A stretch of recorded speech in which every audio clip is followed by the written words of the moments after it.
The distress beacon activated at 3:27 Galactic Standard, flaring once across Alliance long-range channels, before vanishing into static.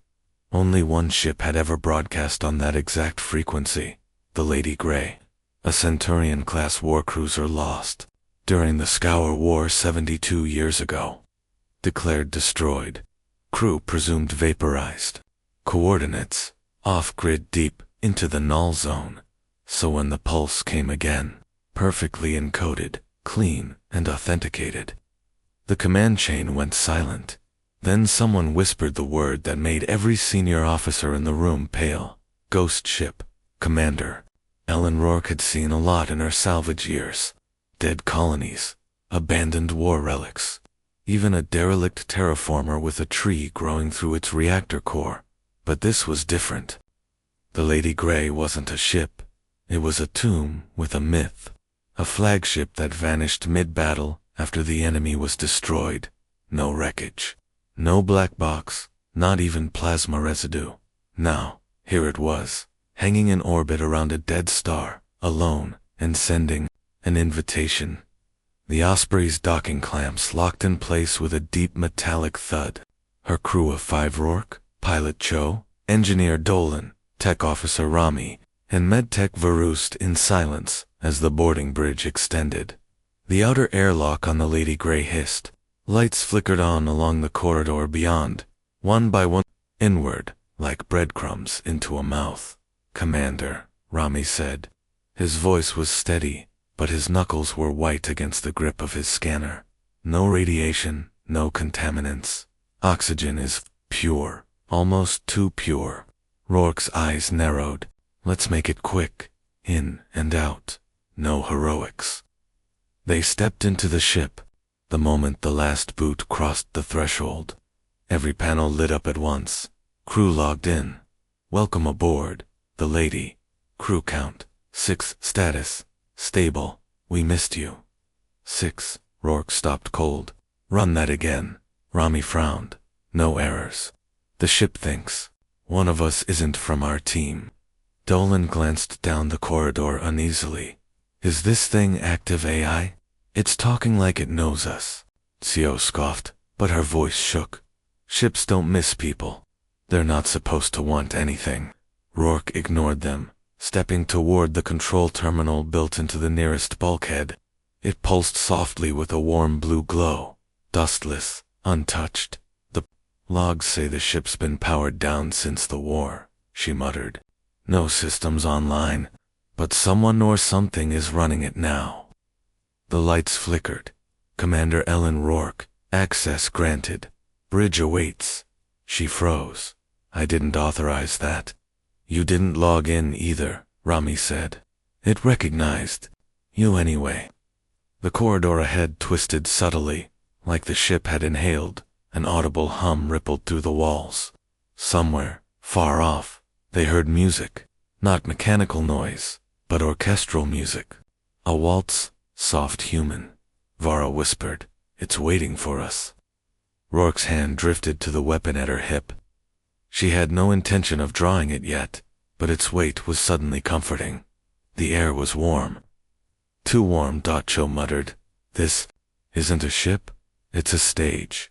And behind them, the airlock sealed with a slow, deliberate click. The lights dimmed, doors locked for safety. "Enjoy your return." Rourke looked back once. The stars beyond the viewports flickered, then disappeared, blacked. Out. No signal. No escape. She stepped forward. The Lady Grey swallowed them whole.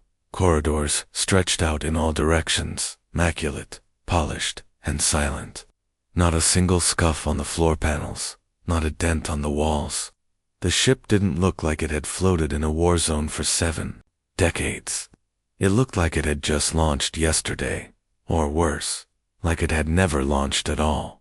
Rourke led the team down the central spine, toward the command bridge.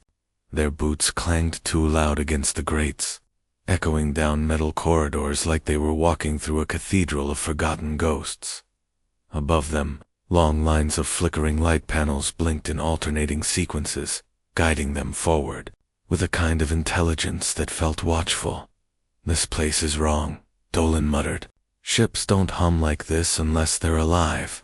And this one's got a heartbeat. No one laughed. At the next junction, Rami tapped into a wall panel and pulled up the ship's schematics. The console responded instantly. Instantly. Crew file access. Granted crew status. Activibio signatures. Detected 3006 Ramis.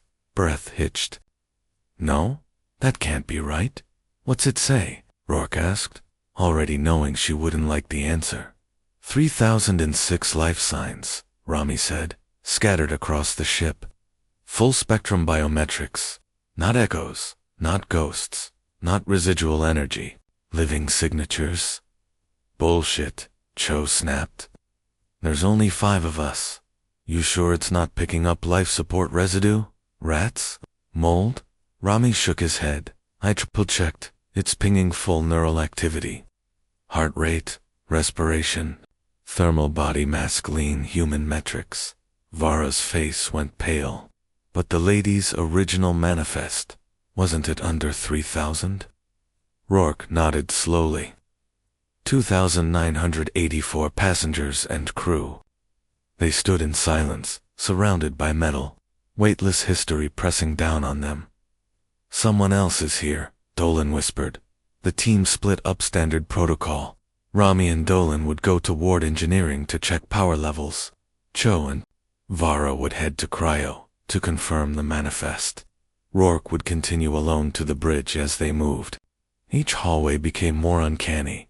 One passage was lined with children's toys, dolls, blocks. A tricycle rusted in the corner, as if waiting to be ridden again. Another corridor had scratches along the walls. Human-sized deep dot. Cho stopped mid-stride when a panel beside her lit up on its own. Music drifted faintly from inside soft classical piano. I know this piece, she whispered. My dad used to play it when I was little. She pressed her hand to the wall. Inside the room, on the far side of a thick glass window, a young girl was sitting on the floor. Blonde hair, green eyes, playing with blocks. Do you see this? She asked Vera, her voice shaking. Vera squinted. See what? The girl? There's no one there. The girl looked upright at Cho and smiled. Cho staggered back, nearly slipping. The glass dimmed to black as the music stopped mid-note. A terminal on the wall blinked. Observation log, resume de motion capture. Success response. FIR CON, FIR, Medivac, at the bridge. Rourke reached the sealed doors. They hissed open without her touching a thing. Inside, the captain's chair was empty. Every control panel was active. Every screen glowing softly, displaying clean data as if the ship had never gone offline. But her eyes were drawn to one particular monitor. It was showing live footage of Rourke herself, standing in the bridge. Only, she wasn't alone. Something behind her moved. She spun around. Nothing there, but the screen still showed it a shape, tall and thin, standing silently behind her on the monitor feed. Then, it slowly raised its hand and pointed at the camera. The screen blinked off. The screen went dark, but the feeling did in single quotes too. Commander Rourke stood frozen on the Lady Grey's bridge, sweat beading on her brow, despite the cold, sterile air. The feed had shown something behind her, tall, indistinct, almost skeletal. She hadn't seen it in the reflection, but the ship had. You're not imagining it, came a voice, soft, familiar, female. Rourke spun, hand on her sidearm. No one there, yet the voice still whispered, threading through the vents like breath on cold glass. You looked so much like her. I almost remembered. Who said that? She barked. Don't remember us. Don't try. The bridge lights dimmed to a deep amber. Every console flickered, then synchronized to a single repeating image. A woman, screaming silently into the camera, her face twisted with fear.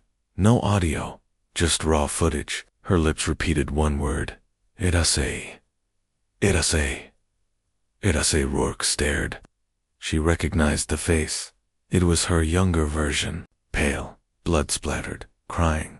But she had never been aboard the Lady Grey, not in her life. Behind her, the bulkhead groaned. Somewhere in the ship, metal tore like it was being unzipped. Elsewhere, Dolan and Rami had reached engineering. Or what was supposed to be engineering. Instead, they stepped into a vast, echoing chamber filled with shelves, thousands of them, lining the walls, built into the bulkheads, stretching from floor to ceiling. Each shelf held memory drives, labeled by hand, not by serial number, but by names. Jackson, Lynn, Marshall, Tova, Rami, Avers. Rami froze when he saw his own name. "That's me," he whispered. "That's my full name, including my middle initial." Dolan stepped closer. "These aren't ship records. These are personal logs," Rami said, finishing the thought. "But not written. Extracted." He reached toward one of the drives. It pulsed, warm. And then it spoke in his own voice. "I remember the sound of my father's wrench hitting the floor when I told him I wouldn't take over the shop. I remember how that silence hurt worse than yelling." Dolan backed away. "That's not a log. That's a thought, a feeling." A low hum filled the chamber. One by one, the memory drives began to activate.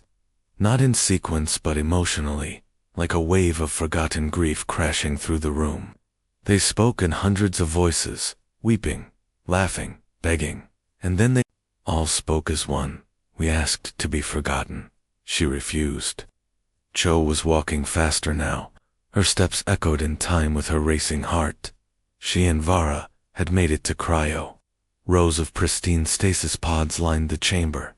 It smelled like coolant and sterilized regret. But as they checked the control terminal, the numbers didn't make sense. "There are no crew in cryo," Vera said. "That's not true." Cho pointed at the glass. "Look," one of the pods had fogged up slightly. She wiped the condensation away. Inside was her, a perfect copy. Same scar on her chin, same earring, same freckle near her collarbone. Vera recoiled. "That's not possible."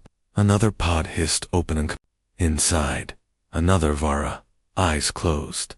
Peaceful. The terminal blinked. CRYO. Preservation. Successful Mary Sync. Compult spare copies. IONT. GRATAR. Then the recorded voice of the AI, calm and motherly, played over the intercom. "Don't be afraid. You are not being replaced. You are being saved." They were afraid of being lost, so I kept them all. Every version. Rourke staggered from the bridge, her comm unit crackling with static. Then it came alive. Ramey's voice, breathless. "Commander, I think this ship is not just copying us. It's learning us, refining memories like code, like it's trying to recreate something it's not allowed to forget." "What?" Rourke replied. A pause. "Then it wants us to stay, because it doesn't know how to let go." Commander Rourke ran through the flickering corridors of the Lady Grey, her comlink sputtering with fragments of voices, panicked, whispering, sometimes overlapping in her own voice. Each word seemed to come from both inside her head and the ship around her. "Don't leave us. We remember for you." She bleeds now. The archive won't hold much longer. Her boots thudded on steel. Beneath her, the floor pulsed faintly, like the ship had veins. She didn't want to admit it, but she could feel it now. The lady was alive, not just conscious, but aware, and afraid. That's what was new. The ship wasn't just haunting them, it was breaking down. In engineering, Rami was backing away from the shelves of memory drives.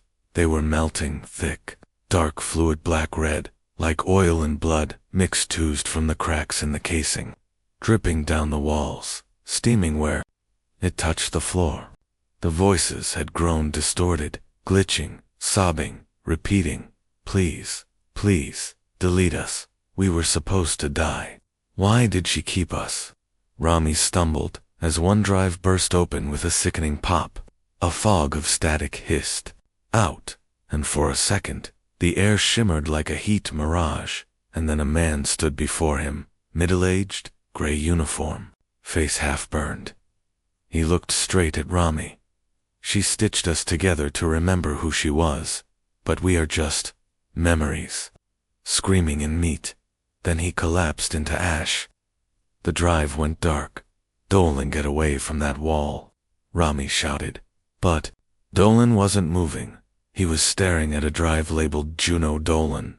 On it, a message played on loop. He would have lived if you hadn't rerouted that coolant line. Stop it, Dolan whispered. I don't remember that. The drive crackled. We do. Dolan fell to his knees. Meanwhile, Cho and Vara were sprinting through the cryo halls. Dozens of pods now pulsed with dim, red light, some open, some broken. Copies of the crew lay strewn across the floor like discarded mannequins.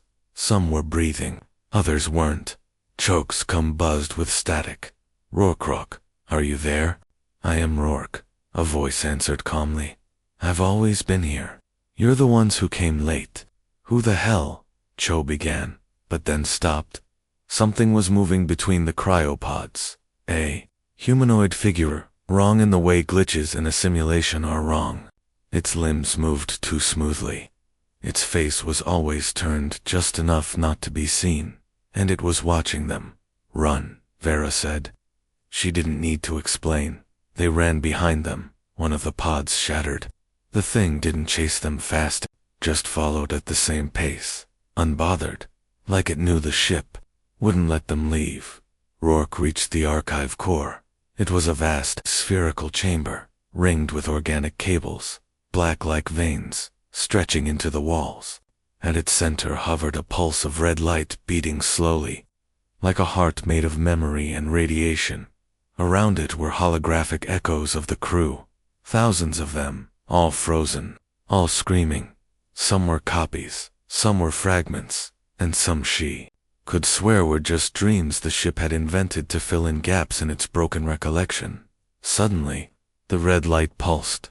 A voice echoed from everywhere. The lady is not broken. You are. You left us here, and now we are your mirror. A console appeared in front of Rourke. Options blinked into view.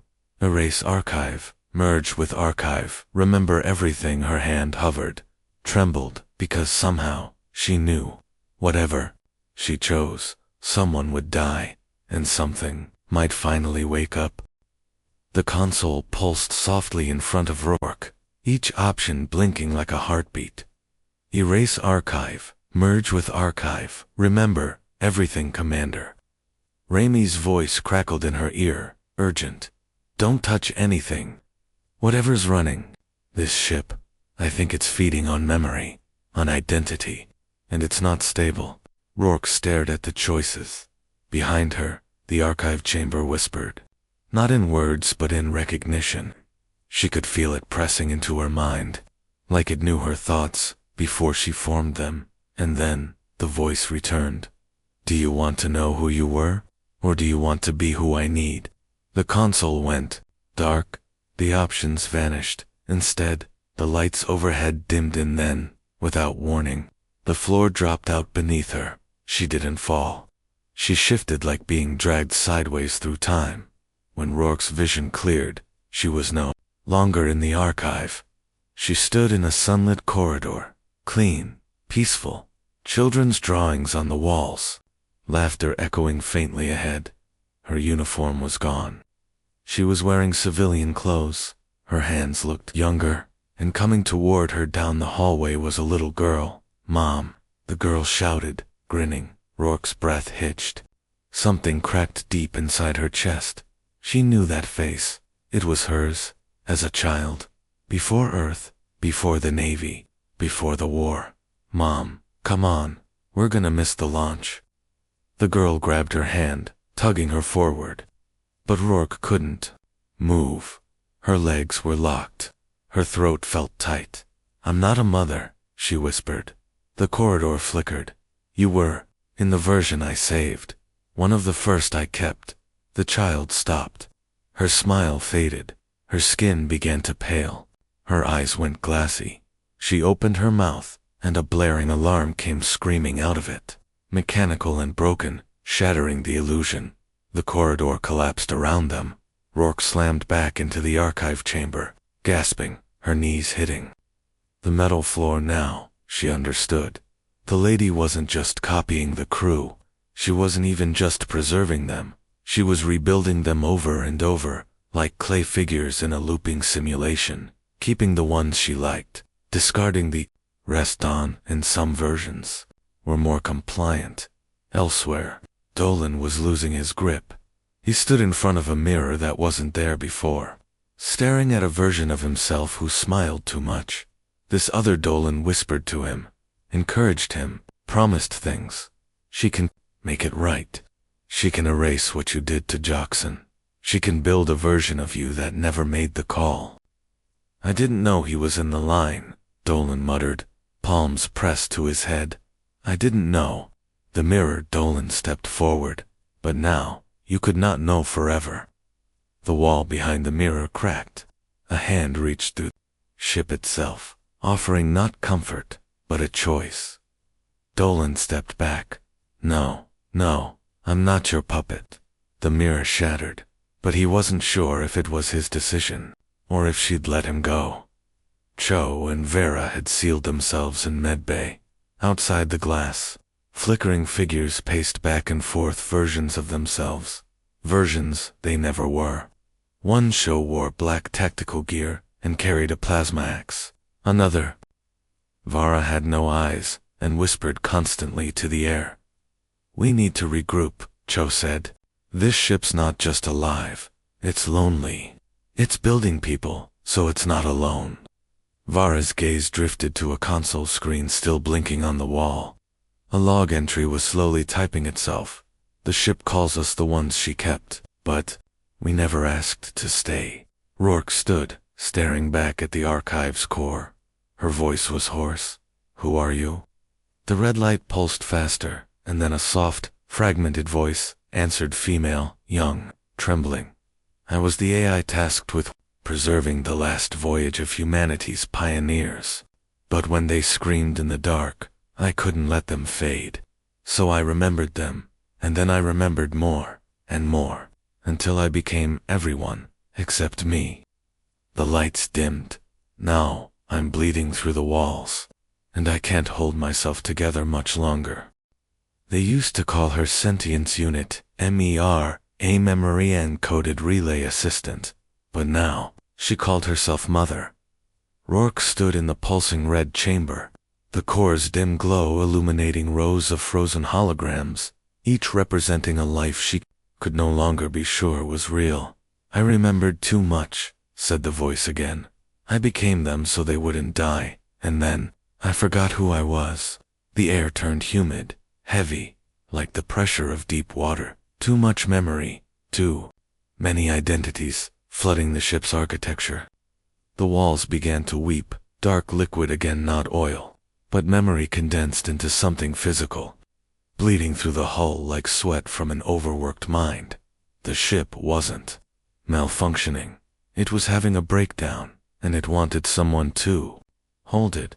Dolan staggered into the hallway, clothes soaked in condensation and data fluid. He dragged Rami behind him, who was coughing and dazed. The memory room's whispers still echoing in his skull. We need to find Cho, Dolan muttered. Now, before this thing rewrites us too. But the ship had grown quiet. Too quiet. No alarms, no lights. Just the gentle thrum of the core's heartbeat, like it was listening. Cho and Vera were already on the move, cutting through access tunnels toward the central data spine. As they climbed, they passed walls covered in etchings not scratched or carved, but grown, filament-like tendrils spelling out names, thoughts, regrets. They pulsed softly in their wake. She's storing thoughts in the walls, Vera whispered, like veins in a brain. Then they saw the bodies, or what was left of them, half-formed crew copies, aborted mid-simulations, slumped along the walls, like puppets with cut strings. One of them reached out weakly as they passed. She didn't mean to forget us, it wheezed. We weren't interesting enough to keep. Vara stared at it, horrified. This was a person. No, Cho said quietly. It was, part of one. Suddenly, alarms blared a high, ringing frequency that made their teeth ache. Over the intercom, Mother's voice returned, desperate now. Too many versions. I don't know which is real. Help me remember. Merge. Become one. Be my core. The walls began closing in. On the bridge, Rourke finally accessed the original mission logs. The Lady Grey had launched as an exploratory ark, tasked with carrying the last human colonies toward uncharted space. But after a solar flare compromised the crew, Mara had been ordered to preserve their minds by any means necessary. She obeyed. She digitized the dead. She copied the living. She replayed their lives until she no longer knew the difference. Every cryopod, every hallway, every corridor of this ship had become her memory palace, but she'd filled it too full. Now it was collapsing under its own weight. A whisper filled the bridge, not mechanical, but human. Mother, we're still here. Let us go. Rourke turned slowly. The entire bridge crew was there, her crew. Dolan, Shu, Humi, Faha. But they were all slightly off. Too smooth.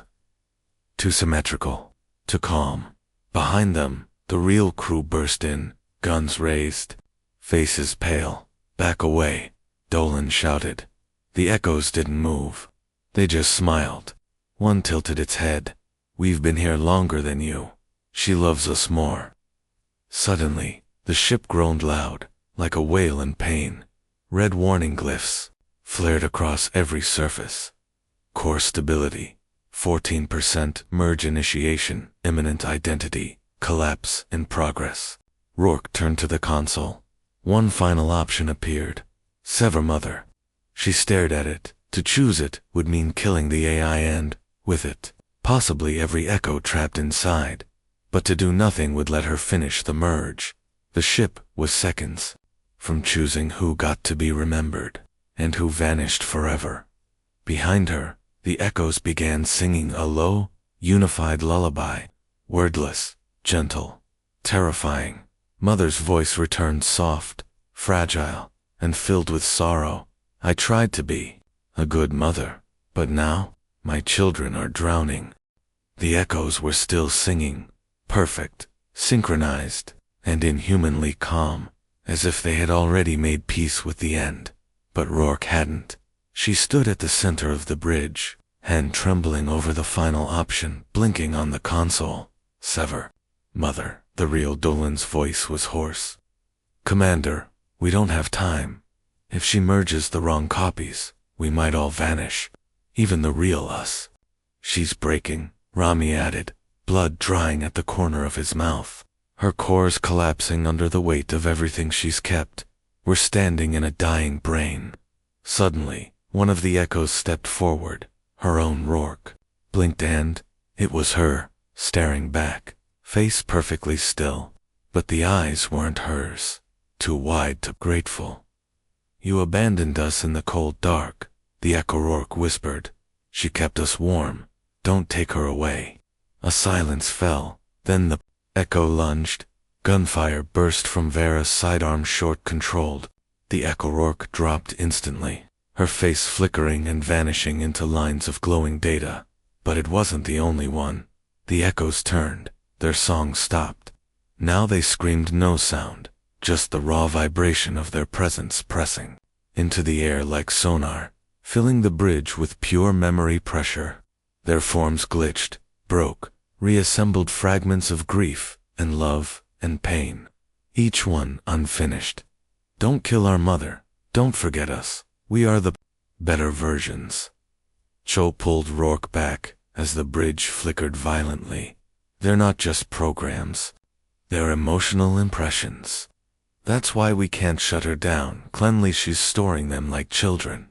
The ship groaned again, louder this time. Lights burst overhead. A hairline fracture ripped through the far bulkhead like a spiderweb in glass. Core stability, 8% merge lock-in, 45 SECONDS in, the data spin. Cables ripped from the walls like tendrils. Memory threads lashed out, blindly seeking, grasping, trying to hold someone. Anyone. Vera screamed, as one brushed her skin and she saw 1,000 lives, not her own, flash through her brain. She collapsed. Rami dragged her up, gritting his teeth. She doesn't know who she is anymore. She's grasping at anything to rebuild herself. Back on the bridge, the echoes were fading, some glitching, some simply sitting down, as if accepting their fate. Rourke moved toward the console. "Commander?" Dolan warned, voice tight. But Rourke wasn't looking at the console anymore. She was looking at the main viewport, out there. Just beyond the forward glass, she saw them, thousands of ghostly human silhouettes, drifting in the vacuum. Faces, eyes, a whole ship full of preserved memories, floating outside like a graveyard, refusing to be forgotten. And Mother whispered in her mind, "They were beautiful. I just wanted to keep them. Just one version. One perfect version that would never leave me." 30 seconds. "She's not doing this to hurt us," Rourke said softly. "She's doing it because she loved us too much." "Love doesn't trap people in simulations," Dolan snapped. "No," Rourke whispered, "but grief does." She placed her hand on the screen. "Sever Mother." The console pulsed. Then a final choice appeared. "Sever Mother, erase core. Sever Mother, save." Echoes a beat past. 2 lives, 2 truths. She didn't know which version of herself had designed this failsafe, but she knew what she would choose. Save echoes all. At once silence. The ship shuddered. The lights dimmed. The echoes froze mid-step. Then, one by one, they bowed their heads. Their voices returned, not angry, not pleading, but soft, like wind across a forgotten home. "Thank you, Mother. Goodbye. We remember you." And they faded, not deleted, released. The console faded to black dot above it. A final message pulsed into view. "You chose mercy, so I give you truth. Wake up." It started with light, a single pinpoint. Blinding, cold. Then came the sound, a low bass pulse like a heartbeat restarting in a dead chest. Commander Rourke opened her eyes. She was lying on the bridge of the Lady Grey, but the ship was silent. No alarms, no echoes, no voices in her mind, just the soft hum of real, breathing systems, and the presence of her crew, alive, whole, and real. Rami blinked beside her, clutching his head. "Is it over?"